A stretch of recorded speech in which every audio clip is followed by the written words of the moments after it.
अभी recently G20 का सम्मेलन हुआ है न्यू दिल्ली में 9 और 10 सितंबर को। इसमें वर्ल्ड के अलग अलग हिस्से से जाने माने डेलीगेट्स उन्होंने पार्टिसिपेट किया और ग्लोबल इश्यूज पर डिस्कशन हुए और डिक्लेरेशन साइन हुए। तो इसी मुद्दे पर आज का ये वीडियो होगा जिसमें G20 क्या है, उसका हिस्टोरिकल बैकग्राउंड क्या है, इसमें कंट्रीज कौन कौन से हैं, इसका गठन कब हुआ था, अभी जो इंडिया में हुआ ये कितने नंबर पर है और इसकी प्रेसिडेंसीज किस तरीके से तय की जाती है और साथ में G20 का स्ट्रक्चर ये क्या होता है, इस पर हम बात करेंगे। इसका ऑब्जेक्टिव क्या है, इस पर हम यहाँ पर डिस्कस करेंगे इस वीडियो में। ये वीडियो पूरी तरह से एग्जामिनेशन के लिए कंप्लीट मटेरियल होगा। अभी ये जान लीजिए कि इंडिया में G20 का जो समिट हुआ है न्यू दिल्ली में, इसी वजह से G20 बहुत ज्यादा इंपॉर्टेंट हो जाता है। आने वाले किसी भी एग्जामिनेशन में यहाँ से क्वेश्चन बन सकते हैं और जरूर पूछे जाएंगे अभी आने वाले जो भी एग्जामिनेशन होंगे। तो साथ साथ में चूंकि मैं यहाँ पर यूजीसी नेट का कंटेंट प्रिपेयर करता हूँ और उससे रिलेटेड ही चीजों पर डिस्कशन हम यहाँ पर करते हैं, तो मुझे ये समझ में आया कि G20 पर भी कुछ लेक्चर तैयार करना चाहिए, जिसमें मैंने कोशिश किया है कि 2 लेक्चर मैं प्रिपेयर करूंगा। पहला ये कि G20 क्या है, इसका मतलब एक ओवरव्यू हो जाएगा और दूसरे वीडियो में हम ये देखेंगे कि जो G20 हुआ है इसमें कौन कौन से मुद्दे पर जो चर्चाएं हुई हैं उसका क्या निष्कर्ष निकला, क्या कंक्लूजन हुआ, क्या रिजल्ट निकला। तो टोटल 2 वीडियोज होंगे। इसमें जो ये करंट वीडियो है, इस वीडियो में आपको पूरा ओवरव्यू मैं कोशिश करूंगा कि इसमें मैं समझा पाऊं, बता पाऊं। इस प्रेजेंटेशन को मैंने बहुत मेहनत से बनाया है। इसको बनाने में मुझे टाइम निकाल करके बनाया है मैंने। आधे घंटे हर दिन मैं इस पर आधे घंटे देता था, आधे घंटे से 1 घंटे, और ये लमसम 20 डेज में ये बनकर तैयार हुआ है। ऑलमोस्ट ये 15-16 स्लाइड का ये प्रेजेंटेशन है। मैंने कोशिश किया था कि ये 9 सितंबर को जो G20 हुआ है उसके पहले मैं इसको कंप्लीट करके और अपलोड कर पाऊं, बस किसी वजह से मैं नहीं कर पाया। एनीवे कोई बात नहीं है, आपको इंफॉर्मेशन से मतलब है और वो एक सटीक इंफॉर्मेशन, वो स्टैंडर्ड लेवल का इंफॉर्मेशन, जिससे कि आप एग्जामिनेशन में चीजों को आप जब आपके सामने कोई क्वेश्चन आए उस क्वेश्चन को यहाँ से कोरिलेट कर पाए और वहां पर जो आंसर दिया हुआ है उसका टिक कर पाए। इतना से मतलब है। तो यहाँ पर इस वीडियो में हम जो समझेंगे वो ये समझेंगे कि G20 क्या है, इंट्रोडक्शन। यहाँ पर हम देखेंगे important notes on G20, group of 20, इसका मतलब होता है ग्रुप ऑफ 20। इनसाइड मटेरियल में आप G20 इसका इंट्रोडक्शन देखेंगे, हिस्टोरिकल बैकग्राउंड देखेंगे, हिस्टोरिकल बैकग्राउंड G20 का क्या रहा है, मेंबर कंट्रीज देखेंगे कि मेंबर कंट्रीज इसमें कौन कौन से हैं, G20 का स्ट्रक्चर क्या है, G20 की प्रेसिडेंसीज किसके हाथ में जाती है और किस तरीके से तय होता है। G20 समिट 2023 इन इंडिया, ये इंडिया में 2023 जो समिट हुआ है ये इंडिया में कंडक्ट हुआ है 9th and 10th सितंबर 2023। इस वजह से ये यहाँ से, चूंकि इसी वजह से ये पूरा का पूरा इंपॉर्टेंट हो जाता है। इंडिया में किसी भी तरीके के जो एग्जामिनेशन होंगे, चाहे वो ग्रुप डी से लेकर के हायर लेवल तक का जो एग्जामिनेशन होगा, वहां भी यहाँ से क्वेश्चन 100% बनेंगे। और ये जान लीजिए कि ये यूजीसी नेट का जो पेपर 1 है, पेपर 1 में भी कहीं ना कहीं से यहाँ से क्वेश्चन आएगा और पेपर 2 में चूंकि पॉपुलेशन स्टडीज हो गया, पब्लिक हेल्थ हो गया, इकोनॉमिक हो गया, सोशोलॉजी हो गया, सोशल साइंस हो गया, पॉलिटिकल साइंस हो गया, वहां पर भी यहाँ से जरूर क्वेश्चन बनेंगे। तो ये हो गया इतना। इनवाइटेड कंट्रीज कौन कौन से हैं 2023 में, और साथ में इनवाइटेड इंटरनेशनल ऑर्गेनाइजेशंस इन 2023। तो ये जो इंडेक्स है इनसाइड मटेरियल में हम इतने पर डिस्कस करेंगे। टोटल 1 2 3 4 5 6 7 8 यहाँ पर लिखे हुए हैं, बट इसके अलावा भी इसके अंदर में बहुत सारे इंफॉर्मेशन हैं जो कि हिस्टोरिकल बैकग्राउंड से निकल के आते हैं। कुछ इसके जो मेंबर कंट्रीज हैं, मेंबर कंट्रीज किस तरीके से डिसाइड किए गए वहां से निकल के आते हैं। G20 का स्ट्रक्चर है वो किस तरीके से काम करता है, यहां से आपको क्वेश्चन बनेंगे, 100% बनेगा, 100%। G20 का प्रेसिडेंसीज है, साथ में समिट जो 2023 में जो इंडिया में समिट हुआ है, ये तो एक इसका यहाँ पर एक छोटा सा ओवरव्यू मैं दूंगा। बट इसके बाद जब इस वीडियो के बाद ये जो लेक्चर कंप्लीट हो जाएगा, इसके बाद जब हम इसके नेक्स्ट पार्ट में जब हम कदम रखेंगे तो उस नेक्स्ट पार्ट में करंट जो सिनारियो है जो अभी कंडक्ट हुआ है, G20 हुआ है, इसमें होस्टिंग कंट्री हमारा इंडिया था, इसके परपेक्ष में हम इस पर बात करेंगे। साथ में इनवाइटेड कंट्रीज कौन कौन से थे 2023 में और इनवाइटेड इंटरनेशनल ऑर्गेनाइजेशंस। तो इन सभी मुद्दों पर हम यहाँ पर अभी आज डिस्कशन करेंगे। मैं कोशिश करूंगा कि इस पूरे लेक्चर को मैं अच्छे से डिलीवर कर पाऊं, जो कि मैंने एक प्रेजेंटेशन के थ्रू यहाँ पर समझाने की कोशिश मैं करूंगा कि मैं अच्छे से डिलीवर कर पाऊं। चलिए स्टार्ट करते हैं। यहां पर आप देखेंगे G20 इंट्रोडक्शन। तो G20 इंट्रोडक्शन ये क्या है? ग्रुप ऑफ 20, इसको कहा जाता है ग्रुप ऑफ 20। इसमें टोटल 9 कंट्रीज हैं और एक यूरोपियन यूनियन है। यूरोपियन यूनियन में टोटल 27 कंट्रीज आते हैं। तो इस तरह से अगर देखा जाए तो टोटल जो कंट्रीज की संख्या है वो 19 इधर और 27 उधर। 19 प्लस 27, ये कहीं लिखा हुआ नहीं है क्योंकि ये जो 27 है ये यूरोपियन यूनियन का पार्ट है और ये 19 जो है वो कंट्रीज है। तो ये टोटल जो कंट्रीज हैं वो टोटल कंट्रीज कितने हो जाते हैं? 46। ये टोटल 46 कंट्रीज हो जाते हैं। तो क्योंकि हम समूह की, यहाँ पर संघ की बात हो रही है, यूरोपियन यूनियन की बात हो रही है, तो ये टोटल जो ये 27 कंट्रीज इसके अंदर जो है वो हम एक काउंट करेंगे यूरोपियन यूनियन, और ये टोटल 19। तो टोटल हमारे पास 20 हो जाते हैं। अगर आपसे कोई पूछता है कि G20 में टोटल कंट्रीज की संख्या कितनी है, तो आपको ये बताना होगा कि टोटल संख्या 19 है, क्योंकि एक जो है ये यूरोपियन यूनियन है और यूनियन के अंदर में स्टेट कह सकते हैं या फिर कंट्रीज की संख्या है 27। तो ये एक जनरल इसका ये हो गया।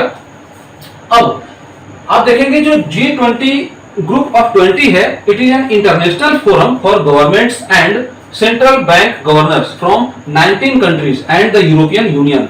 19 कंट्रीज और यूरोपियन यूनियन का एक संघ है, एक फोरम है, जिस पर एक पूरे स्वतंत्र जो इंडिपेंडेंट तरीके से खुले मंच पर इकोनॉमिक हो गया, फाइनेंशियल हो गया और पॉलिटिकल हो गया, एग्रीकल्चरल हो गया, क्लाइमेट चेंज से रिलेटेड हो गया, सस्टेनेबल डेवलपमेंट हो गया, इन सब मुद्दों पर बातें होती हैं, डिस्कशन होता है और उससे निष्कर्ष निकाला जाता है। और साथ में member countries represent a significant portion of the world's economy and population.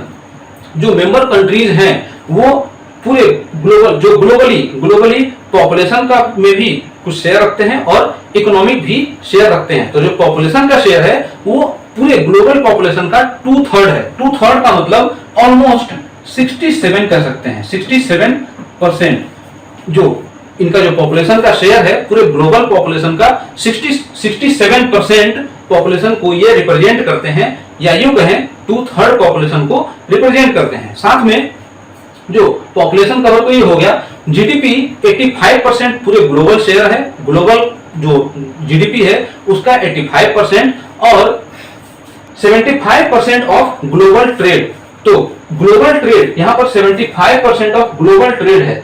तो आप किसी भी बुक में क्या जो इकोनॉमिक से रिलेटेड जो बुक होंगी उसमें मिलेगा, इससे रिलेटेड जो टॉपिक्स हैं वो मिलेगा। अदरवाइज आप अभी जो ट्रेंड है पूरी तरह से ग्लोबल G20 का ट्रेंड है, आप जब सर्च करेंगे तो गूगल पर आपको 75 की जगह पर 70% भी दिखेगा। ये जो 85 है इसके जगह 80% भी दिखेगा, और ये जो 2/3 है इसके 2/3 का मतलब क्या बताया मैंने? ऑलमोस्ट 67%। तो 67 की जगह पर 60% मिलेगा। तो ये पुराना डेटा हो चुका है। अभी आप गूगल पर जब सर्च करेंगे G20, तो G20 का एक ऑफिशियल वेबसाइट है इंडिया का, उसमें ओवरव्यू में जाएंगे तो ये आपको लिखा हुआ मिलेगा कि जीडीपी का जो रोल है 85% है, पॉपुलेशन कवरेज है 2/3 और ग्लोबल ट्रेड ये 75%। तो ग्लोबल ट्रेड एक्चुअली में क्या होता है? ये जो ग्लोबल ट्रेड है ये ग्लोबल ट्रेड है इंपोर्ट एंड एक्सपोर्ट। तो जो कंपनीज हैं वो कंपनीज प्रोडक्शन और सर्विसेज का इंपोर्ट और एक्सपोर्ट का जो शेयर है वो क्या है? 75%। यही लिखा है ग्लोबल ट्रेड। तो 3 कंडीशन हो गई, और यहां से 100% है कि एक जो पॉइंट वाइज क्वेश्चन जरूर आएगा। अगर ये फिक्स पॉइंट देकर के नहीं आएगा तो इसको एक इंटरवल में दे दिया जाएगा कि इतने से मतलब लो से हाई, कुछ 80 से 85% दिया रहेगा, इतने परसेंट जीडीपी को ये रिप्रेजेंट करता है। 75% की जगह पर 70 से 75% ऐसा लिखा हो सकता है। तो आपको अगर ये पॉइंट याद है तो आप एग्जाम में इस तरीके से क्वेश्चन टिक कर सकते हैं। और ये जो G20 है ये G20 26 सितंबर 1999 को इस्टेब्लिश किया गया था। इसके पीछे भी हिस्टोरिकल कहानी है, वो हम आगे की स्लाइड में देखेंगे। धीरे धीरे हम आगे बढ़ेंगे और आपको एक एक चीज इसमें समझ में आता चला जाएगा। ये तो 1999 में हो गया। और मेन जो ग्लोबल ऑब्जेक्टिव है, इसका मेन ऑब्जेक्टिव तो उसमें बहुत सारे हैं, आप देखेंगे तो कॉम्प्लेक्स बहुत सारे मिलेंगे, बट उसके जो मेन ऑब्जेक्टिव है इंटरनेशनल फाइनेंशियल स्टेबिलिटी। पहला ऑब्जेक्टिव फाइनेंशियल स्टेबिलिटी ही होगा। क्यों होगा? क्योंकि इस फाइनेंशियल के ही रिगार्डिंग इस G20 का गठन हुआ था। और ये G20 जो है वो यहीं से निकल के आया था, फाइनेंशियल सिक्योरिटी के मुद्दे को काम करते हुए। क्लाइमेट चेंज एंड मिटिगेशन और सस्टेनेबल डेवलपमेंट, तो ये तीन चीजें हो गई, जिसमें सबसे मोस्ट जो पहला वाला जो पार्ट है फाइनेंशियल स्टेबिलिटी या फाइनेंशियल सिक्योरिटी। तो ये मेन ग्लोबल ऑब्जेक्टिव जो हो गया, क्या हो गया? फाइनेंशियल सिक्योरिटी या फाइनेंशियल स्टेबिलिटी। दूसरा क्या हो गया? Climate change mitigation. और तीसरा हो गया सस्टेनेबल डेवलपमेंट। तो ये तीन इसके ऑब्जेक्टिव होते हैं। और लास्ट है नो हेडक्वार्टर, तो इसका कोई भी हेडक्वार्टर नहीं है। जैसे कोई भी एक ऑर्गेनाइजेशन है उसका एक हेडक्वार्टर होता है, तो इसका कोई भी हेडक्वार्टर नहीं है। इसका रोटेशनल बेसिस पर अलग अलग जो कंट्रीज हैं, जो यही G20 में जो 19 कंट्रीज और एक यूरोपियन यूनियन है, उसी में से एक को हर रोटेशनल बेसिस पर इसके प्रेसिडेंसी के रूप में तय किया जाता है इसके मेंबर कंट्रीज के द्वारा। तो इसी वजह से ये जो कंट्रीज हैं वो हर साल अलग अलग हेडक्वार्टर का रोल प्ले करते हैं। तो इस साल क्या है कि इंडिया में ये G20 का आयोजन हुआ है। G20 इसमें समिट कंप्लीट हुआ है 9th and 10th सितंबर 2023 को। एक्चुअली में इसके पहले इंडोनेशिया में हुआ था। इंडोनेशिया में जब हुआ था तो इंडिया के बारे में ये तय हो गया था कि आने वाले समय में इंडिया में ये G20 का सम्मेलन होने वाला है, होगा। 1 दिसंबर 2022 से 30 नवंबर 2023 तक इंडिया पूरे G20 को रिप्रेजेंट करेगा। तो इसलिए G20 का जो प्रेसिडेंसी का वर्क है वो इंडिया के जिम्मे अभी भी है, जो G20 का सम्मेलन होने के बाद भी। तो ये हम आगे के स्लाइड में देखेंगे। फिलहाल आपको इतने से एक ओवरव्यू मिल गया होगा। अब यहाँ पर ये जो देखेंगे ये कोई लोगो नहीं है, ये बस G20 इसको एक रिप्रेजेंट किया गया है कि ये एक ग्लोब है, एक वर्ल्ड है। इस वर्ल्ड में G20 ये जो दुनिया के अलग अलग देशों में से जो 19 प्लस EU यूरोपियन यूनियन का जो एक संगठन है उसको यहाँ पर रिप्रेजेंट किया गया है इस फिगर के माध्यम से। तो G20 में ये इतने सारे कंट्रीज आते हैं। इन सभी को हम आगे वाली स्लाइड में देखेंगे, बारी बारी से देखते जाइए। नेक्स्ट है जो हिस्टोरिकल बैकग्राउंड मैंने बताया, इंट्रोडक्शन तो हो गया कि G20 का इंट्रोडक्शन क्या है, G20 कैसे आया। G20 थोड़ा सा मैं इसमें और ऐड कर दूं कि जो G20 है वो G20 का आने के पीछे वजह ये था कि 1999 में ये G20 का गठन हुआ था। और ये क्यों हुआ था? क्योंकि 97 और 98 में इकोनॉमिक क्राइसिस आ गई थी। मतलब पूरी तरह से दुनिया में अलग अलग जो कंट्रीज हैं वो हिल गए थे इकोनॉमिकली। उस इकोनॉमिकली जो क्राइसिस आई थी उससे उबरने के लिए, उस पर काबू पाने के लिए, उस पर किस तरीके से आगे स्टेप लिया जाए जिससे कि इकोनॉमिक क्राइसिस कम किया जा सके, कुछ देशों ने मिलकर एक ग्रुप बनाया और साथ में इंडस्ट्रियलाइज्ड नेशन भी आ गए, जिसके वजह से जो देशों की संख्या हो गई टोटल 20 हो गई। इस वजह से 20 इन द सेंस 19, इधर ये 19 कंट्रीज और एक यूरोपियन यूनियन, तो टोटल हो गए 20। तो उस समय टोटल G20 उसी समय गठन हो गया। और हम आगे भी इसमें बात करेंगे। फिलहाल जो G20 है, G20 के पीछे की कहानी क्या है कि इसके पहले G5 आया, फिर कुछ समय के लिए G6 हुआ और देन G7 आया। G7 के बाद G8 भी आया और G8 के बाद अब G20 है। कोई 9, 10, 11 कुछ नहीं है, 8 के बाद डायरेक्ट G20 है। और ये जितने भी ग्रुप बने हैं सभी ग्रुप इकोनॉमिक क्राइसिस से जूझ रहे हैं। उस समय के जो कंडीशंस थी उससे उबरने के लिए, उस पर ओवरकम करने के लिए इस ग्रुप का गठन किया गया। तो G5 और ग्रुप ऑफ 5, सबसे पहले ग्रुप ऑफ 5 1970s के दशक में आया। एक्चुअली में 1973 में ऑयल क्राइसिस आया था, जिसके वजह से इंडस्ट्रियलाइज्ड नेशन जो थे वो इकोनॉमिकली हिल गए। तो इकोनॉमिकली जब उनकी कंडीशन जर्जर होने लगी तो उस पर काबू पाने के लिए कि इकोनॉमिकली किस तरीके से स्टेबल अपने आप को करें, इस वजह से जो टोटल उस समय के 5 कंट्रीज एक साथ मिले और मिल करके G5 का गठन किया 1973 में। और 1973 में ऑयल जो क्राइसिस आया था उसी समय, और उस ऑयल क्राइसिस को ऑयल 1973 ऑयल एम्बार्गो कहा जाता है या 1973 ऑयल शॉक भी कहा जाता है। ऑयल क्राइसिस 1973 में आया था, इसको ऑयल एम्बार्गो कहा जाता है या ऑयल शॉक भी कहा जाता है इसको। तो अलग अलग अगर इस तरीके की टर्मिनोलॉजी अगर आपको एग्जामिनेशन में ऐसा आ जाए तो आपको यहां से इसको नोट करके याद कर लेना चाहिए कि ऑयल क्राइसिस कहें या ऑयल एम्बार्गो कहें या ऑयल शॉक कहें, ये तीनों एक ही होता है। इसके मेंबर कंट्रीज कौन कौन से थे? 5 थे। पांचों उस समय के इंडस्ट्रियलाइज्ड मोस्ट इंडस्ट्रियलाइज्ड कंट्री थे और आज भी वो है United State, United Kingdom, West Germany, France and Japan. ये पांचों मिलकर ग्रुप ऑफ 5 का निर्माण करते हैं। बाद के समय में 1975 में इटली भी इसमें शामिल हो जाता है, तो ये टोटल हो जाते हैं ग्रुप ऑफ 6। वो कुछ समय के लिए होता है और इसकी जो पहला इनॉग्रेशन मीटिंग होता है कनाडा के ऐड होने के बाद, तो कनाडा भी जब ऐड हो गया तो इसमें कितने हो गए कंट्रीज? टोटल 7। और इस वजह से ये जो G5 है, G5 न रह करके G7 में तब्दील हो जाता है और उसका जो इनॉग्रल मीटिंग होता है वो यूएस में होता है।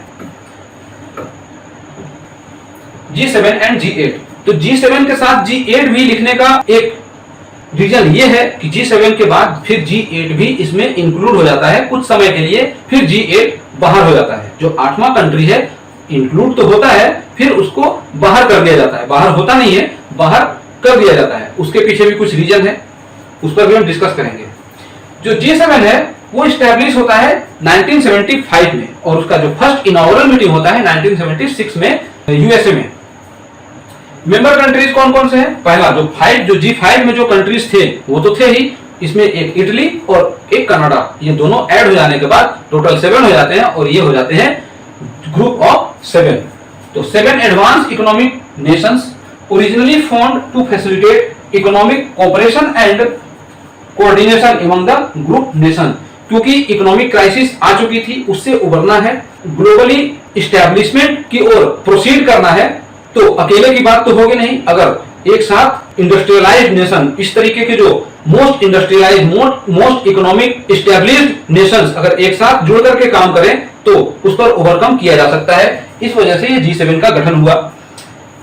First inaugural meeting was hosted in 1976 by United States, मैंने पहले बताया 76 में हुआ। फिर जो यूरोपियन यूनियन है उसको 8th डिफैक्टो मेंबर कहा जाता है। इस तरीके से उसको इंक्लूड किया गया ताकि वो सिर्फ उसमें मेंबरशिप रहे बट वो होस्ट ना कर पाए। बट वो यूरोपियन यूनियन को 1981 में G7 में इस तरीके से इंक्लूड किया गया। The European union is de facto 8th member of G7, not an official member since 1981। ये ऑफिशियल मेंबर नहीं है, इस वजह से इसको होस्ट करने का पावर नहीं दिया गया। तो G7 में वही 7 कंट्री हैं और साथ में 8th जो मेंबर है वो यूरोपियन यूनियन है, और जो G7 में यूरोपियन यूनियन है और G20 में भी यूरोपियन यूनियन है, और G7 में जो कंट्रीज हैं वो G20 में भी है। लेकिन इसके पीछे का लॉजिक अलग है कि यहाँ पर यूरोपियन यूनियन G7 में होते हुए भी ये होस्ट नहीं कर सकता है और G20 में होते हुए भी होस्ट करने का पावर रखता है। तो 1981 में ये आता है और the European Union holds all the rights and responsibilities of full members except to chair or host meeting।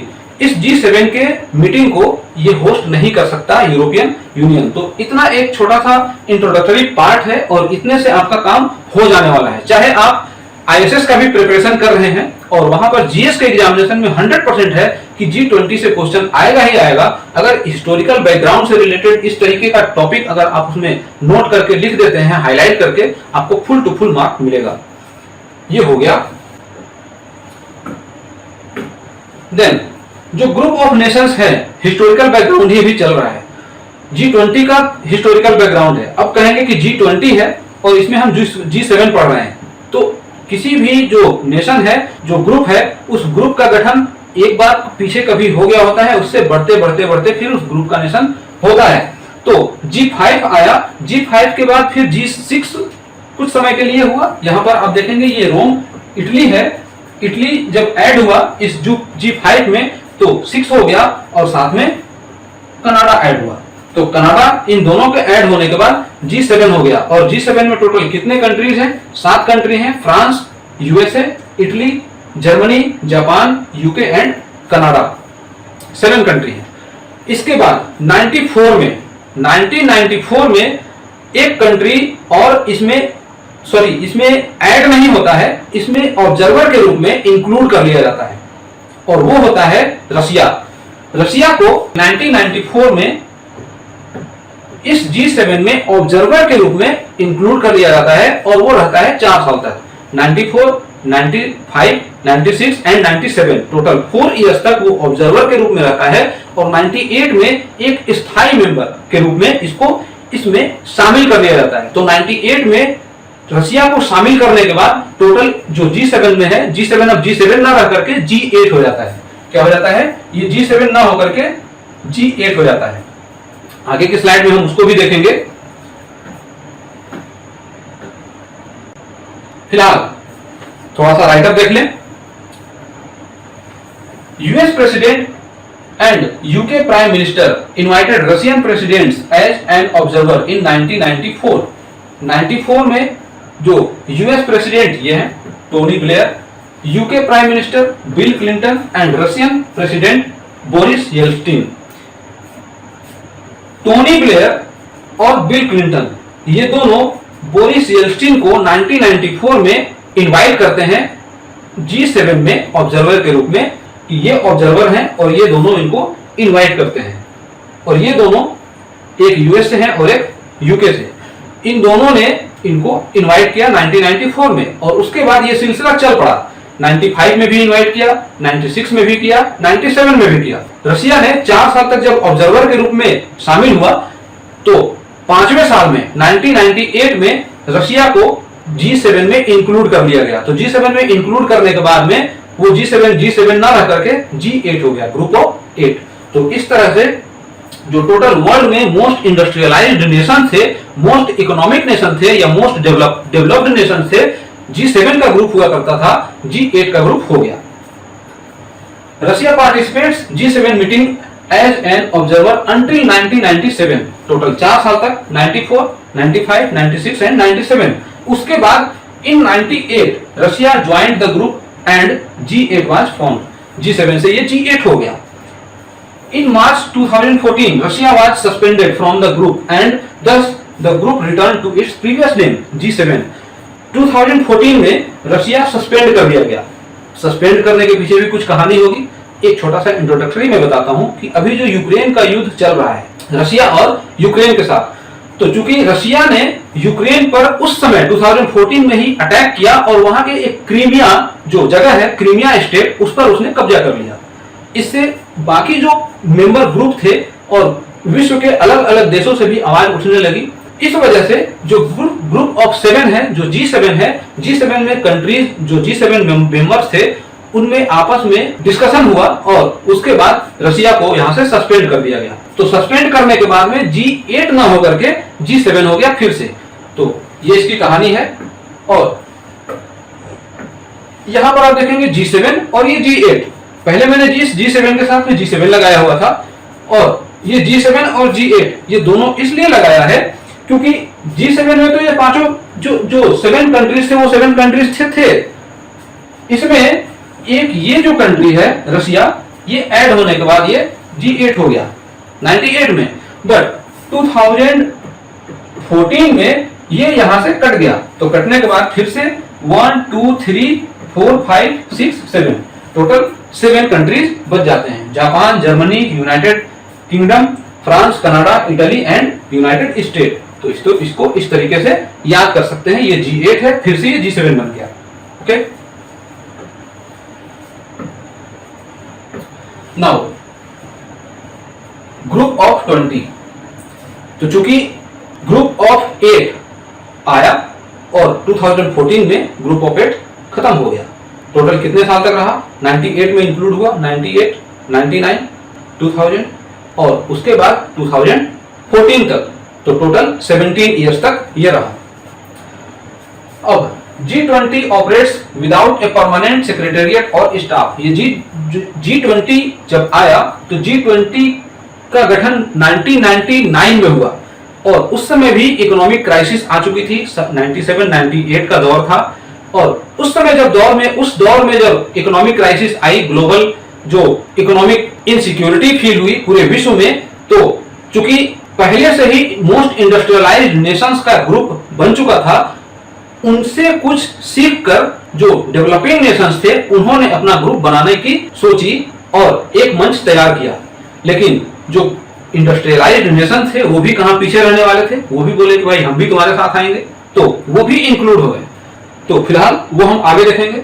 G20 operates without a permanent secretariat और स्टाफ। कोई भी इसमें परमानेंट सेक्रेटेरिएट या स्टाफ नहीं है, क्योंकि पहले ही बताया कि इसका कोई एक परमानेंट हेडक्वार्टर है ही नहीं। जिस कंट्री को होस्ट करने के लिए दिया जाता है वही उतने समय के लिए G20 का प्रेसिडेंट होता है। तो यहां पर ये नहीं है। G20 summit is held annually under the leadership of A rotating presidency. Rotating presidency मैंने बताया, हर कंट्री को रोटेशन के बेसिस पर प्रेसिडेंसी अलॉट किया जाता है। Focused area, financial stability issues, जो सबसे पहले आपको याद होगा, स्लाइड में मैंने बताया है।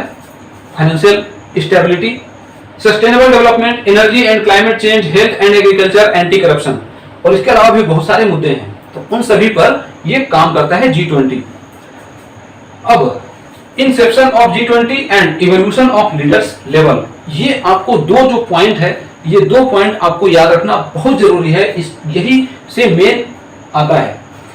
जो G20 है उसको मैंने सबसे पहले ही बताया कि G20 फाइनेंशियल जो क्राइसिस आई हुई थी उसके बाद ही G20 का गठन हुआ।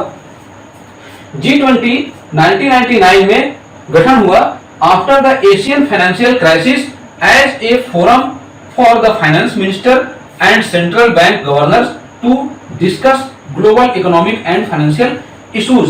जो 1999 में आया उस समय सिर्फ फाइनेंशियल मिनिस्टर, उस कंट्री के फाइनेंशियल मिनिस्टर और सेंट्रल बैंक के गवर्नर, इन दोनों के द्वारा ही ये मीटिंग को अरेंज किया जाता था और उसमें उस लेवल पर ही डिस्कशन होती थी। इसमें कोई भी सरकारी अलग से जो गवर्नमेंट का और कोई भी पार्ट इसमें नहीं होता था।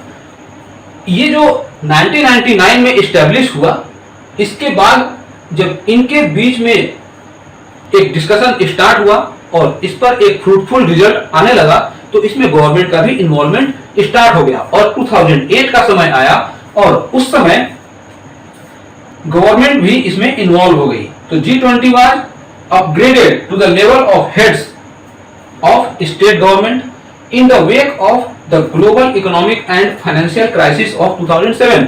क्योंकि 97 में जो एक क्राइसिस आया ही था, 2007 में जो दूसरी बार क्राइसिस आया उसमें फिर से एक ग्रुप बनाने की आवश्यकता महसूस हुई।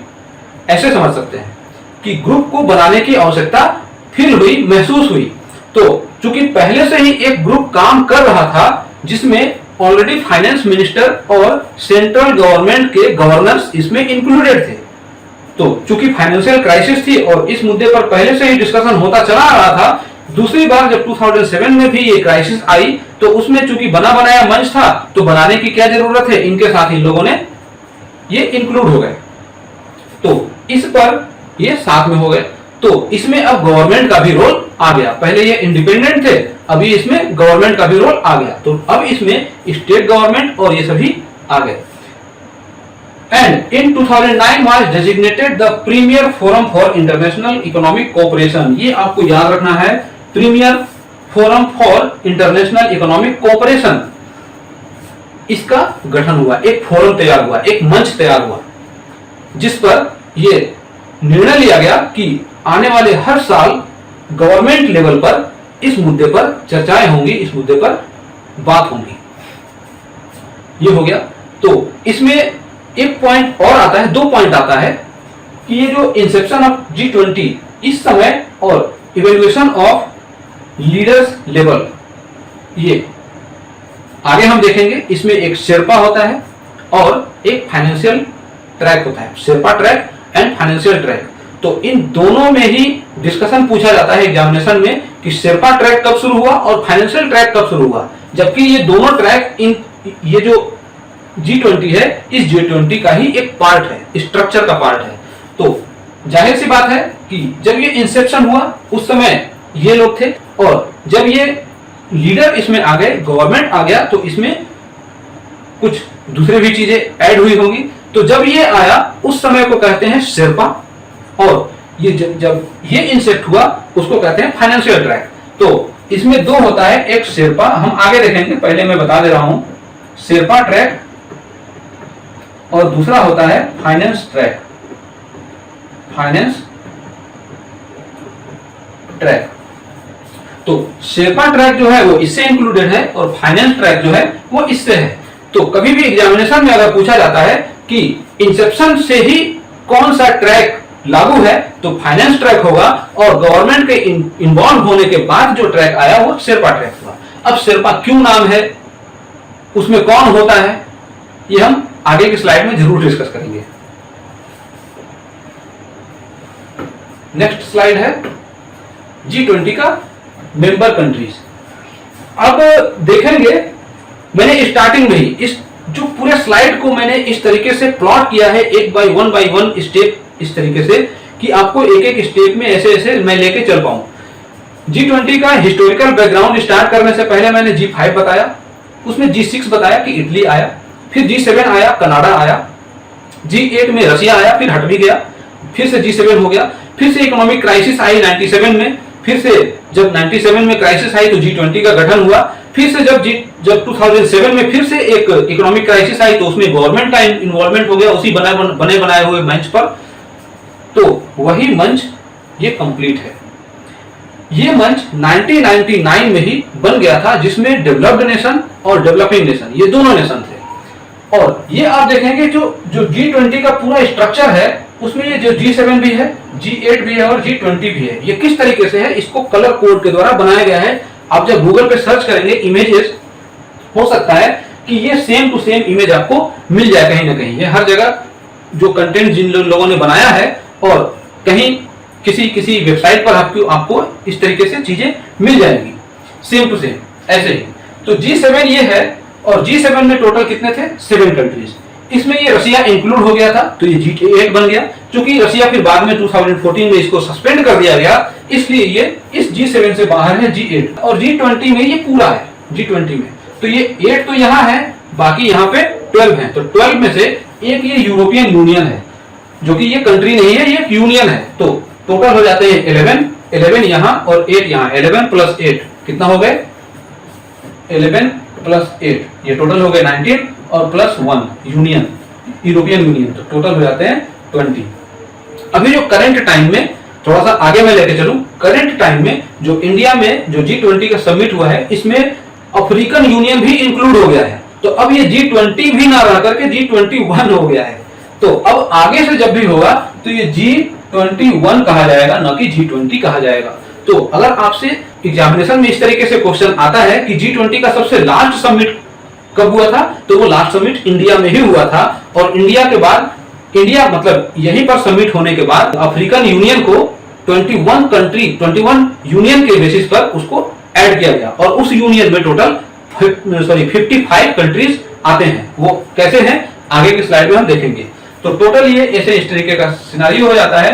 G7 यहाँ पर है, G8 यहाँ रशिया है, और इसको मिल जाने के बाद G8 हो जाता है, और G20 में ये सभी हो जाते हैं। तो 8 यहाँ और 11 plus 1 12। Argentina, Australia, Brazil, China, European Union, India, Indonesia, Mexico, Saudi Arabia, Turkey, South Korea and South Africa, total मिलकर के 20 हो जाते हैं। तो अभी टोटल कंट्रीज कितने हैं, 19 प्लस 1। और आने वाले समय में जब 21 हो जाएगी तो 21 के समय में भी कंट्रीज की संख्या 19 ही रहेगा, बट उसमें यूरोपियन जो यूनियन है वो 2 हो जाएगा, पहला यूरोपियन यूनियन और दूसरा अफ्रीकन यूनियन। तो ये थोड़ा सा इन डेप्थ में जाकर के आपको समझना पड़ेगा। इस तरीके से ऑब्जेक्टिव टाइप जो क्वेश्चंस हैं वो बन सकते हैं।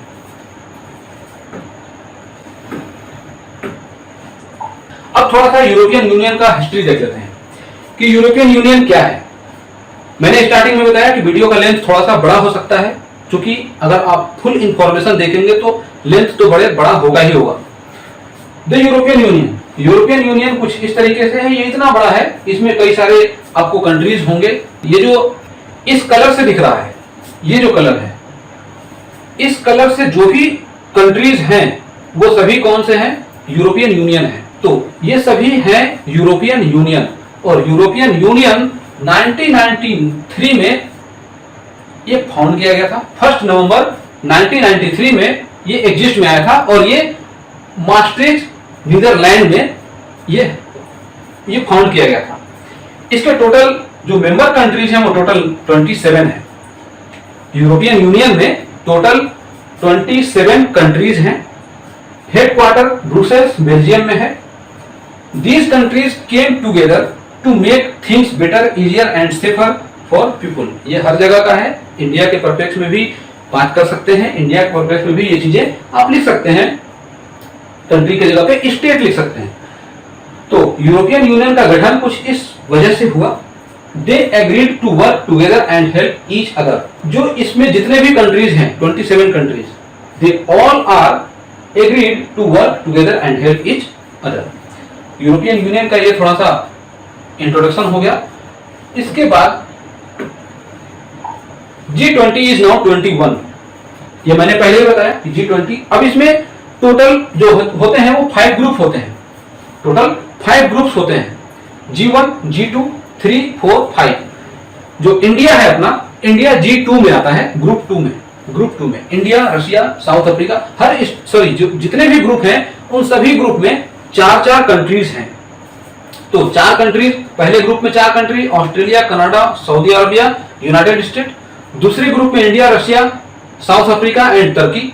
ये चार कंट्री इसमें हो गए। सिमिलरली ग्रुप 3 में लैटिन अमेरिका है, ग्रुप 4 में वेस्टर्न यूरोप है, एंड ग्रुप 5 में ईस्ट एशिया है। आपको यह भी ध्यान रखना है कि जो ग्रुप 3 है उसमें 3 कंट्रीज हैं। जो थर्ड ग्रुप है, Argentina, Brazil and Mexico, group 3 में 3 कंट्री को रखा गया है। तो यहां से इस तरीके से भी क्वेश्चन बनेगा कि किस ग्रुप में कितने कंट्री हैं। तो आपको ये याद रखना है कि टोटल 5 ग्रुप है, हर ग्रुप में 4 कंट्री हैं, बट जो ग्रुप 3 है उस ग्रुप 3 में 3 कंट्रीज हैं। इंडिया किस ग्रुप में आता है? ग्रुप 2 में आता है। इतना आपको याद रखना है। ये हो गया। अब इसमें एक यूरोपियन यूनियन भी है। चूंकि ये पूरे कंट्रीज हैं इसलिए यहां पर यूरोपियन यूनियन नहीं लिखा गया है। यूरोपियन यूनियन को इस ग्रुप से बाहर रखा गया है। तो इसमें सिर्फ कंट्रीज ही हैं। ये टोटल 19 हो गए, और एक अफ्रीकन यूनियन को इसमें इंक्लूड कर देने के बाद टोटल जो ग्रुप है, इस ग्रुप का नाम 21 हो जाता है। लेकिन उसके बावजूद भी जो कंट्रीज हैं 19 ही कंट्रीज होंगे। इतना भी आपको ध्यान रखना है।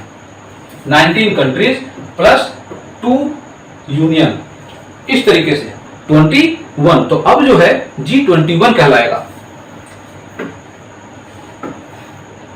नाउ चूंकि यूरोपियन यूनियन जब हमने देखा तो अफ्रीकन यूनियन को भी देखना जरूरी हो जाता है, क्योंकि यहां से भी क्वेश्चन बनेगा, 100% बनेगा। अफ्रीकन यूनियन से एक इंट्रोडक्टरी जरूर बनेगा। अफ्रीकन यूनियन जो है 1963 में एग्जिस्ट में आया। OAU, organisation of African unity, ये इस नाम से इसका गठन किया गया 1963 में। उस समय इसके अंदर कंट्रीज की जो संख्या होती थी वो 32 होती थी। कितनी?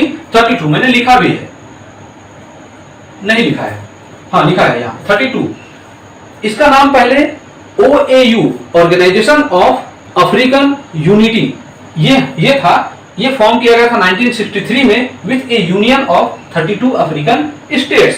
इसके बाद इसमें अभी 55 मेंबर्स हैं टोटल। अभी के कंडीशन में 55 है। अफ्रीकन यूनियन जो OAU of organisation of African unity से अफ्रीकन यूनियन जो बना 2002 में बना, और उस समय जब बना तो उस समय इसमें कंट्रीज की संख्या 53 थी।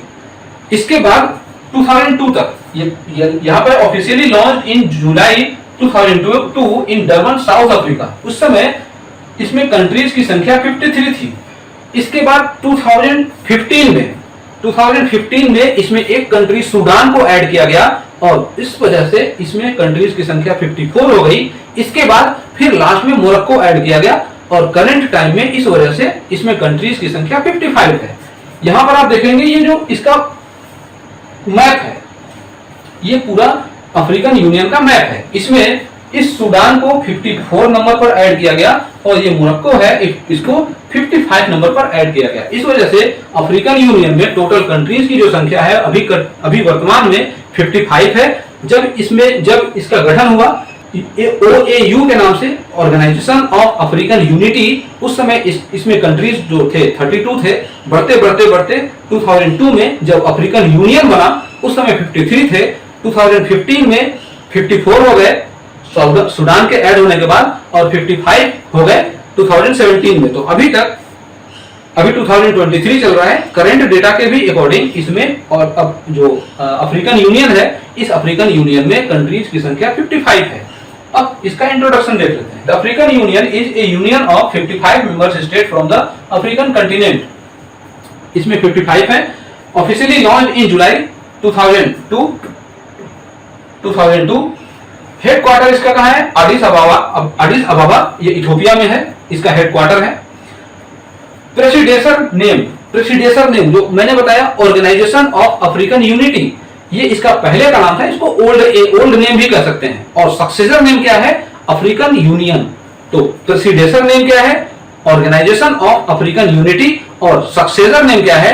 African union. तो इस तरीके से है ऑर्गेनाइजेशन ऑफ अफ्रीकन यूनिटी। और this was formed in 1963 with a union of 32 African states. और साथ में इसका ऑब्जेक्टिव क्या है? Promote unity and cooperation among African Nations. तो इस सभी पॉइंट को भी आपको याद रखना है। ये अभी G20 में ऐड होने के बाद इसके वजह से अब G20 ना होकर के G21 हो गया है। ये आपको याद रखना है। इसका ये मैप है, ये जो कलरफुल है। Next, G20 structure. मैंने पहले बताया था Sherpa and financial, Sherpa track and financial track. तो जो स्ट्रक्चर है, ये स्ट्रक्चर शेरपा और फाइनेंशियल इन दोनों पर ही काम करता है। और इसी वजह से ये मोस्ट इंपॉर्टेंट हो जाता है शेरपा और फाइनेंशियल की वजह से। शेरपा क्या होता है? जो शेरपा वर्ड है वो शेरपा नेपाली वर्ड से आया है। जो हिमालयन लोग होते हैं, जो हिमालय की चढ़ाई कर रहे होते हैं, उनको वहां के जो लोग हैं, जो मोस्ट स्किल्ड जो पर्संस होते हैं, जो उनको गाइड करते हैं कि किस तरीके से क्लाइंब करना है, उनको शेरपा कहा जाता है। The term Sherpa originates from the Nepali Sherpa people who guide mountaineers and climbers navigating the challenging terrain of Himalayas. इनको शेरपा कहा जाता है। और इसी शेरपा वर्ड से जो गवर्नमेंट में जो लोग हैं, गवर्नमेंट का जब इन्वॉल्वमेंट हुआ 2008 में, तो इस शेरपा वर्ड का वहां पर यूज किया गया। और इसमें जो मोस्ट इफेक्टिव पर्संस होते हैं वो इसमें चेयरमैन होते हैं। जो अभी इंडिया के कंडीशन में अमिताभ कांत हैं, जो पहले नीति आयोग के अध्यक्ष हुआ करते थे। ये पहले के थे अमिताभ कांत। इनको शेरपा का मतलब ये इंडिया के शेरपा हैं, ऐसे कहेंगे।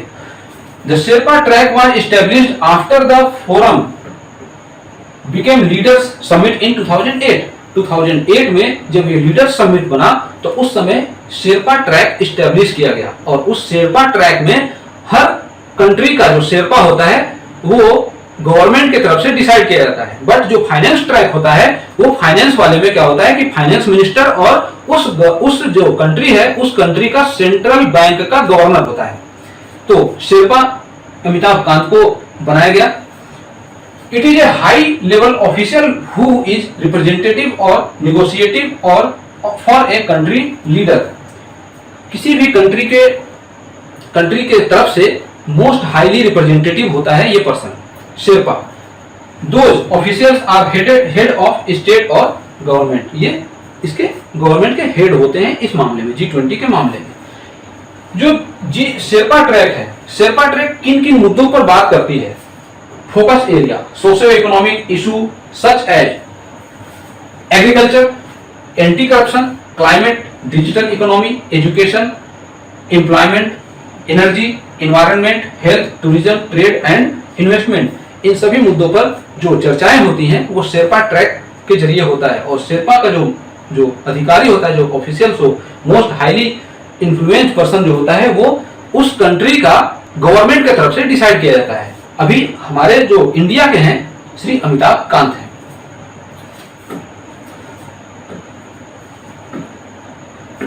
Now finance track.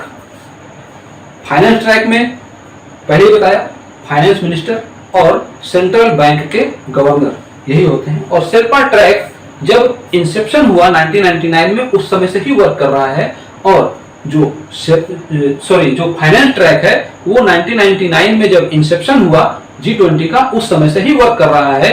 और जो शेरपा ट्रैक है वो 2008 में एग्जिस्ट में आया। ये भी बनेगा एग्जामिनेशन में इस तरीके से क्वेश्चन।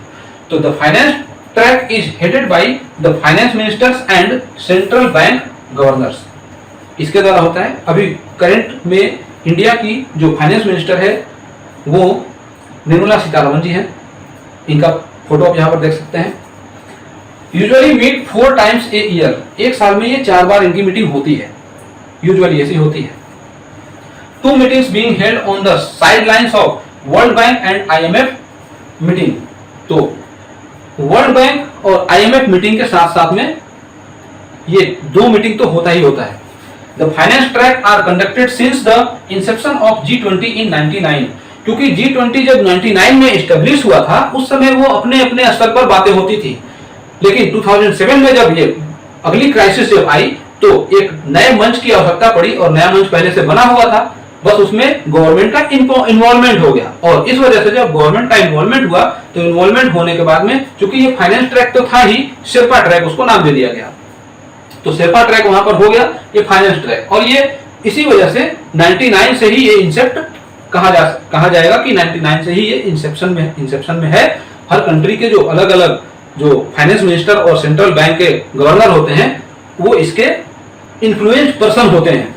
और सेंट्रल बैंक हमारे जो इंडिया का सेंट्रल बैंक है वो RBI है, reserve bank of India. Primarily concern with financial and economic matters. ये फाइनेंशियल और इकोनॉमिक मैटर पर ही डिस्कशन करते हैं क्योंकि G20 का जो गठन हुआ था इसी मैटर को ही लेते हुए गठन हुआ था। फिर बाद में जब गवर्नमेंट का भी इन्वॉल्वमेंट हुआ तो इससे हम ऊपर होकर के और भी बातें और चर्चाएं होने लगी। इसमें फोकस्ड एरिया क्या क्या है? Fiscal and monetary policy issues such as the global economy, infrastructure, financial regulation, financial inclusion, international financial architecture and international taxation. तो ये सभी मुद्दों पर इस पर बातें होती हैं। ये फाइनेंस ट्रैक के अंदर में आता है। और इसमें एक और होता है इंगेजमेंट ग्रुप। तो इनका काम क्या होता है? अनऑफिशियली ये अटैच होते हैं, बट इनका काम इन सबके साथ में मिलकर के काम करना होता है। तो ये होते हैं इंगेजमेंट ग्रुप। नेक्स्ट है G20 प्रेसिडेंसीज। G20 प्रेसिडेंसीज जो है रोटेशनल बेसिस पर तय किया जाता है और ये 2010 से ये इफेक्ट में आया। इसके पहले जो डेवलप्ड नेशंस थे, मतलब आप मोस्टली देखेंगे जो डेवलप्ड नेशंस थे वही इसको होस्ट करने का काम करते थे। अध्यक्ष तो कोई नहीं था, वो डिसाइड हो जाता था कि अगली बार कौन अध्यक्षता करेगा, कौन किसके हाथ में प्रेसिडेंसी होगी। बट आप मैक्सिमम देखेंगे कि जो मोस्ट डेवलप्ड जो नेशंस थे उनके हाथों में ही ऑर्गेनाइज करने का जो रिस्पॉन्सिबिलिटी होता था। बट ये जो रोटेशनल बेसिस पर प्रेसिडेंसीज का जो कॉन्सेप्ट आया वो 2010 में आया। तो ये भी एग्जामिनेशन में क्वेश्चन बनेगा हिस्टोरिकल बैकग्राउंड से रिलेटेड। यहां पर आप ये देखेंगे इस तरीके से बनता है हर साल 2010 के बाद। इसको कहते हैं ट्रोइका नाम लिखा है TROIKA, ट्रोइका। ट्रोइका में क्या होता है? एक पास्ट, प्रेजेंट और फ्यूचर, 3 तरीके की इसमें कंट्रीज को डिसाइड किया जाता है। ये यहाँ पे इंडोनेशिया है। 2022 में इंडोनेशिया में समिट हुआ था G20 का। यहां पर इसके बाद इंडिया में अभी 2023 में है हुआ है। इसके बाद 2024 में ब्राजील में होने वाला है और 2024 के बाद 2025 में साउथ अफ्रीका में। इसके आगे का भी ये पढ़ा हुआ है, ये साउथ अफ्रीका, ये 25 में होगा और 24 के बाद, और 26 में फिर से यूएस में होगा। तो ये इतने अभी इसमें पहले से ही डिक्लेयर्ड है। इंडोनेशिया में 2022, इंडिया एंड देन 24 में ब्राजील। तो पहले हम इतना देख लेते हैं। और जो अभी जो कंडक्ट हुआ है वो 2023 में ये 18th नंबर का है। मतलब सीरीज में अगर देखें तो जो G20 का सम्मेलन हुआ है वो 18th नंबर का था, जो कि इंडिया में हुआ है। अब जो ट्रोइका है वो 3 इस तरीके के होंगे, जिसमें एक पास्ट का कंट्री होगा, एक प्रेजेंट वाला होगा और एक फ्यूचर वाला होगा। तो और ये सभी जो है डिपेंड होगा, ये मेन जो है वर्तमान वाले पे ही डिपेंड रहेगा। तो वर्तमान में प्रेजेंट टाइम में क्या है, इंडिया। तो इंडिया को किस तरीके से अपने आप को मूव करना है, समिट के लिए कैसे तैयार होना है, किस जो भी है G20 से रिलेटेड जो भी चीजें उसको जरूरी है, समिट का प्रिपरेशन करने से रिलेटेड जो भी मुद्दे हैं वो अपने पीछे वाले से समझेगा, इंडोनेशिया से, और ये अपने यहाँ इनोग्रेट करेगा, अपने यहाँ इसको कंडक्ट करने के लिए इसकी प्रिपरेशन करेगा। आने वाले समय में ये जो ब्राजील है, ब्राजील यहां आ जाएगा अभी 30 नवंबर 2023 के बाद, क्योंकि जो इंडिया है, इंडिया 1 दिसंबर 2022 से 30 नवंबर 2023 तक इसके इंडिया के हाथ में प्रेसिडेंसी है। तो ये पूरे 1 साल तक है और ये प्रेसिडेंसी अब आने वाले समय में 1 दिसंबर 2023 से ब्राजील के हाथ में चला जाएगा। तो अब जो भी ब्राजील इस जो G21 से रिलेटेड जो कदम उठाएगा, जो भी इसके प्रिपरेशन करने के लिए जो कदम उठाएगा, वो इंडिया से सहायता लेगा, इंडिया से वो डिस्कशन करेगा। तो ये इस तरीके से ये ट्रोइका काम करता है। अब जो G20 है इसकी प्रेसिडेंसी आप देखेंगे 2008, क्योंकि 99 में जब ये गठन हुआ तो उसमें सिर्फ फाइनेंस मिनिस्टर और जो सेंट्रल बैंक के जो गवर्नर होते थे वही उसमें डिस्कशन करते थे। बट 2008 में चूंकि ये ऑफिशियली डिक्लेयर हुआ, इसमें गवर्नमेंट का भी इन्वॉल्वमेंट हो गया और G20 का जो पहला प्रेसिडेंसी हुआ वो वाशिंगटन डीसी के हाथ में गया, यूनाइटेड स्टेट। फिर 2009 में लंदन किंगडम में, यूनाइटेड किंगडम में, फिर से यूनाइटेड स्टेट। अब तो आप देखेंगे ये 2010 तक ये डेवलप्ड नेशन के ही हाथ में है। उसके बाद फिर ये ट्रोइका का कॉन्सेप्ट आया। तो इसके बाद ये फिर 2010 में टोरंटो कनाडा में हुआ, फिर इसके बाद साउथ कोरिया में हुआ, फ्रांस। तो साउथ कोरिया तो डेवलप्ड नेशन नहीं था, G7 या G8 में से नहीं था, ये G20 का पार्ट था। मतलब जो G7 या G8 के बाद जो कंट्री आए उसमें से ये था। तो पहले ये जो कनाडा है ये G7 वाले ग्रुप में से था, इंडस्ट्रियलाइज्ड नेशन। उसके बाद साउथ कोरिया में स्पेशल समिट किया गया ये ट्रोइका का कॉन्सेप्ट आने के बाद। फिर 2011 में फ्रांस में, फिर मेक्सिको में, इस तरीके से अप डाउन इस तरीके से होता गया। और अभी के कंडीशन में ये तीनों जो देखेंगे, ये जो तीनों हैं वो डेवलपिंग नेशंस, यहां से आप देखेंगे कि ये है जो कि मोस्ट इंडस्ट्रियलाइज्ड जो नेशंस थे, मोस्ट डेवलप्ड नेशंस थे, जो G7 में और G8 में, ये दोनों में है। वहां से ना होकर के एग्जैक्ट जो G20 में जो बाद में ऐड हुए वहां से ये नेशंस हैं। तो ऐसे ही आप देखेंगे रसिया है, ऑस्ट्रेलिया है, तुर्की है, चाइना है। 2021 का इटली में हुआ था, 22 में इंडोनेशिया में, इंडिया में, फिर ब्राजील में। इसके पीछे की भी एक कहानी है छोटी सी। 2021 में इटली में ही क्यों हुआ, 22 में इंडिया में होने वाला था बट ये इंडोनेशिया के हाथ में चला गया। फिर इंडोनेशिया से फिर ये इंडिया में अभी 2023 में हुआ, फिर अभी ब्राजील में ये एक्सपेक्टेड है। तो इस तरीके से ये काम करता है। Each year another country from a different group assumes the G20 presidency। अपने आप उस कंट्री के हाथ में वो जो प्रेसिडेंसी है वो चली जाती है। The rotating presidency was introduced in 2010 Canada से। 2010 में जब स्टार्ट हुआ तो उस समय फर्स्ट टाइम किसने होस्ट किया था, कनाडा ने। South Korea first held the G20 presidency after introducing rotating scheme के इंट्रोड्यूस होने के बाद सबसे पहले साउथ कोरिया ने होस्ट किया।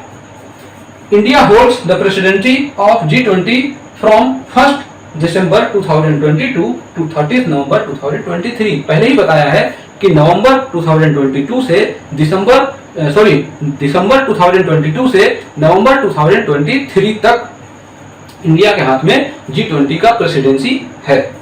और आने वाले समय में इसके बाद जब इसके हाथ से प्रेसिडेंसी खत्म होगा तो ब्राजील के हाथ में चला जाएगा। नाउ जो इंडिया में G20 हुआ है 2023 में, उसमें उसका जो थीम क्या था, Vasudhaiva Kutumbakam, one earth, one family, one future. ये जो लिया गया है ये उपनिषद से लिया गया है, और ये जरूर एग्जामिनेशन में कहीं ना कहीं यहाँ से जरूर क्वेश्चन आएगा। इसके बारे में आप जो इसके वेबसाइट पर G20 का वेबसाइट आप इंडिया के पर्सपेक्ट में आप जाएंगे, सर्च करेंगे, टेलीग्राम पर भी शेयर किया हुआ है, वहां भी आप देखेंगे G20 से रिलेटेड जो वसुधैव कुटुंबकम है क्यों लिया गया है, one earth, one family, one future, इसके पीछे का लॉजिक क्या है, आप वहां से पढ़ के समझ सकते हैं। वीडियो का लेंथ ऑलरेडी बहुत ज़्यादा बड़ा हो चुका है, बहुत सारी चीज़ें मैं थोड़ा सा स्किप करूंगा, और कुछ चीज़ें क्या, बहुत सारी चीज़ें मैंने एक्सप्लेन कर ही दिया है, आप इसमें सर्च कर लीजिएगा। ये करंट टाइप है। आपको मालूम है कि जो G20 है, उस G20 में टोटल 19 कंट्रीज हैं और एक यूरोपियन यूनियन है, और वहां से सभी जो डेलीगेट्स हैं वो पार्टिसिपेट करते हैं।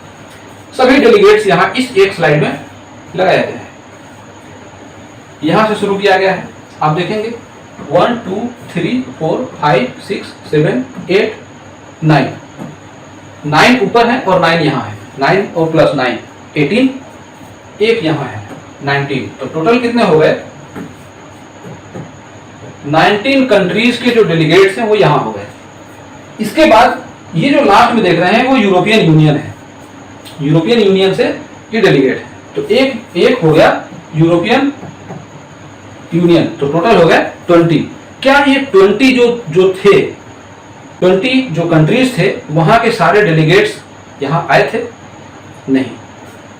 2 ऐसे कंट्रीज थे, वहां से इस G20 में उन्होंने भाग नहीं लिया था, उन्होंने पार्टिसिपेट नहीं किया था। एक चाइना के जिनपिंग और रशिया के व्लादिमीर पुतिन। तो ये 2 जो ऐसे कंट्रीज हैं जिन्होंने G20, इंडिया का जो G20 हुआ है 2023 में, इसमें पार्टिसिपेट नहीं किया है। इसके पीछे की भी एक अच्छी लॉजिकल स्टोरी है, इसको आप पढ़ेंगे आपको समझ में आएगा चाइना ने क्यों पार्टिसिपेट नहीं किया और रशिया ने पार्टिसिपेट क्यों नहीं किया। आपको रशिया का तो वैसे भी समझ में आ जाएगा कि ये भी रशिया यूक्रेन का जो वार चल रहा है, उस मुद्दे पर बहुत सारे मुद्दे छिड़ सकते थे, इस वजह से ये नहीं है। पहला एक ही मुद्दा है, और भी मुद्दे हो सकते हैं इस तरीके से। तो ये टोटल ऐसे आपको याद रखना है, 19 कंट्रीज के ये सारे डेलीगेट्स हैं, और ये यूनियन। जो पार्टिसिपेंट्स थे उसके साथ इनवाइटीज भी थे, कुछ कंट्रीज को हमने इनवाइट भी किया था। जो इनवाइटीज थे वो टोटल 9 कंट्रीज थे। वो 9 कौन कौन से हैं? Netherland, Nigeria, Oman, Singapore, Spain, Bangladesh, Egypt, Mauritius, UAE. तो ऊपर में हो गया 3, तो 5 और 4, 9 ऐसे कंट्रीज थे जिनको इनवाइट किया गया था। राइटअप भी वैसे ही लिखा गया है, इनवाइटीज गेस्ट कंट्रीज 9 कंट्रीज थे। रेगुलर गेस्ट इंटरनेशनल ऑर्गेनाइजेशन, जो कुछ इंटरनेशनल ऑर्गेनाइजेशन को भी इनवाइट किया गया था, जो कि टोटल 8 थे।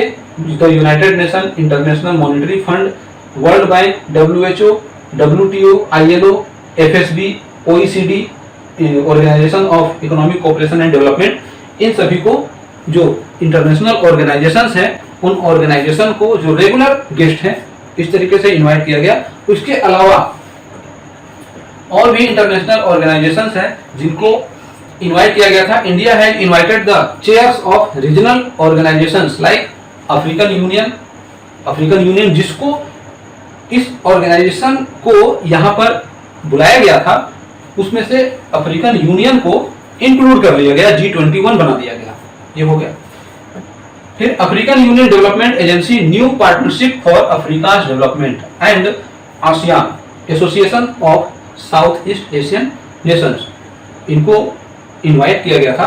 और India's G20 presidency will also be inviting, has also, actually में हैज होगा, also invited as other guest international organization, ISA, International Seabed Authority, CDRI, Coalition for Disaster Resilient Infrastructure and Asian Development Bank। तो ये इसने जो countries हैं 9 countries को invite किया गया, साथ में इंटरनेशनल ऑर्गेनाइजेशन को इनवाइट किया गया, और कुछ चेयर्स रीजनल लेवल पर थे उनको भी इनवाइट किया गया।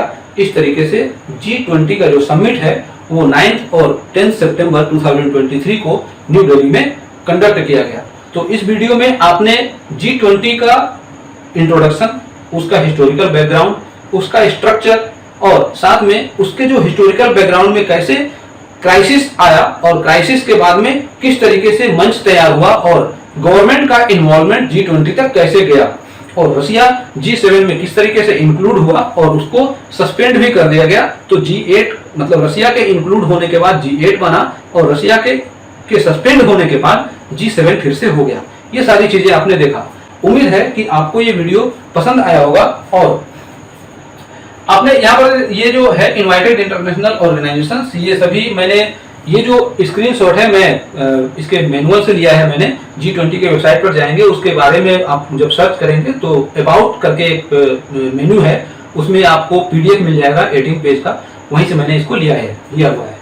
या उसके अलावा आप वेबसाइट पर भी देखेंगे तो ये आपको मिल जाएगा। तो ये सभी चीज़ों को मैंने यहाँ पर डिस्कस किया। उम्मीद है आपको ये सभी चीज़ें समझ में आया होगा और मैं जिस तरीके से मैंने इस एक प्रेजेंटेशन के थ्रू इसको समझाने की कोशिश किया है, मैं इसमें समझा पाया हूँ आपको। डेफिनेटली यहाँ से क्वेश्चन बनेगा। ये आने वाले जो अभी कमिंग, जब तक ब्राजील में जो नेक्स्ट ईयर जो होगा समिट होगा ब्राजील में होगा, ये ब्राजील में जब तक ये समिट नहीं हो जाता है तब तक, क्योंकि ये जो सम्मेलन है, वो जो समिट है, ये इंडिया में ही होस्ट हुआ है और इंडिया में होस्ट होने के बाद जितने भी तरह के एग्जामिनेशन बनते हैं उसमें जिस तरीके के क्वेश्चन बन सकते हैं, छोटे से छोटे, बड़े से बड़े, लॉजिकल और एनालिटिकल या जैसे भी कह सकते हैं, यहाँ से क्वेश्चन 100% हर एग्जामिनेशन में क्वेश्चन पूछा जाएगा। तो आपको थोड़ा टू द पॉइंट पढ़ना है। जितना मैंने बताया आपको ओवरव्यू मिल गया होगा। इसके अलावा भी आप गूगल पर जब सर्च करेंगे तो करंट सिनेरियो में आपको बहुत सारी चीज़ें मिलेंगी।